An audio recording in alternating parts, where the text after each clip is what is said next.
Assalamu alaikum wa rahmatullahi wa barakatuh. Soyez les bienvenus sur ma chaîne YouTube, chaîne sur laquelle nous parlons de miracles du Coran et d'autres choses.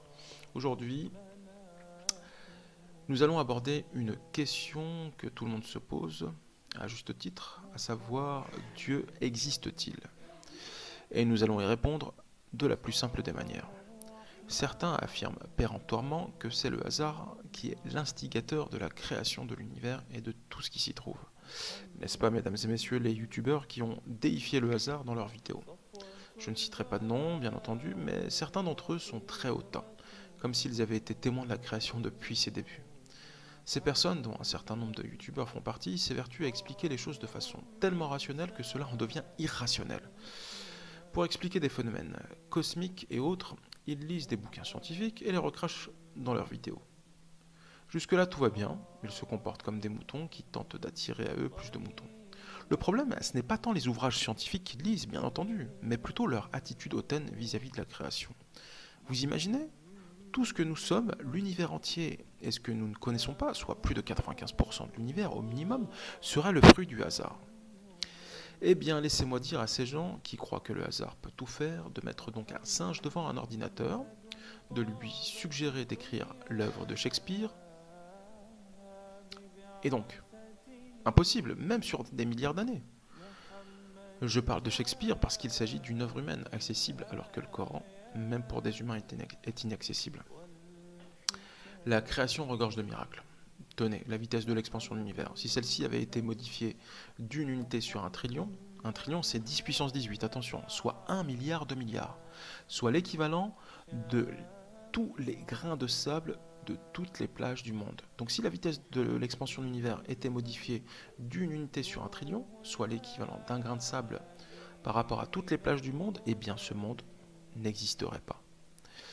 Cela signifie juste qu'il y a une intention créatrice derrière l'univers. En d'autres termes, qu'il y a un Dieu. Oui, oui, mesdames, messieurs, les youtubeurs qui parlaient de science sans être vous-même de vrais scientifiques et qui déifiaient le hasard, ce n'est pas le hasard qui vous a créé vous-même, quoi qu'on puisse en douter parfois.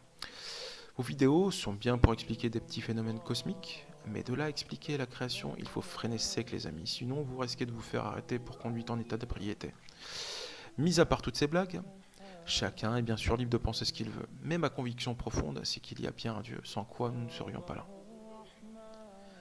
Comme vous commencez à connaître la chaîne, je vais forcément parler de miracles du Coran pour étayer mes propos sur l'existence de Dieu. Quoi de mieux que le Coran pour le faire? Commençons par les 5 premiers versets qui ont été révélés au prophète sallallahu alayhi wa sallam, paix et salut de Dieu sur lui. Il s'agit des 5 premiers versets de la sourate 96 Al-Alaq, qui signifie l'adhérence, le lien. Donc on va les lire. Lis au nom de ton Seigneur qui a créé l'homme d'une adhérence. Lis, ton Seigneur est le très noble, qui a enseigné par la plume, a enseigné à l'homme ce qu'il ne savait pas. En jetant un coup d'œil attentif à ces versets, on se rend compte que 6 mots sont répétés par paire. Donc il y a li, iqra, ton Seigneur, Rabbok, qui l'a dit, a créé khalaqa, l'homme al-insan, et enseigné alam.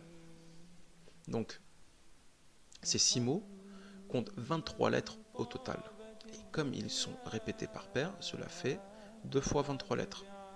Est-ce que ça vous interpelle? L'homme n'est-il pas le fruit d'une adhérence, un lien comme cela est explicitement dit dans le verset? Eh bien, oui, nous sommes bien le fruit de 23 chromosomes contenus dans le spermatozoïde du père, qui viennent se lier aux 23 chromosomes contenus dans l'ovule de la mère. Subhanallah. Oui, vous avez bien lu, comme les 23 paires de lettres qu'on vient d'évoquer. Passons à présent à la sourate 112, Al-Ikhlas, le monothéisme pur. Donc, lisons la sourate. Dit, il est Allah unique. Allah, le seul à être imploré pour ce que nous désirons. Il n'a jamais engendré, n'a pas été engendré non plus. Et nul n'est égal à lui. Donc, le terme Yalid, engendré, dans le troisième verset, est le terme central de cette sourate, puisqu'il y a 7 mots de part et d'autre de celui-ci. Ensuite, je vais attirer votre attention sur le terme engendré. Comment l'humanité engendre-t-elle? Comme cela est expliqué plus haut, par le fruit du lien entre les 23 chromosomes du père et les 23 chromosomes de la mère.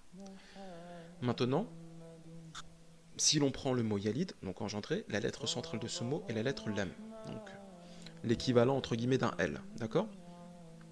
Et de façon tout à fait extraordinaire, il y a 23 lettres de part et d'autre de ce Lam. Les 23 paires de chromosomes reviennent encore à la charge, subhanallah. Petit bonus de fin, il se trouve que la lettre Lam est la 23e lettre de l'alphabet.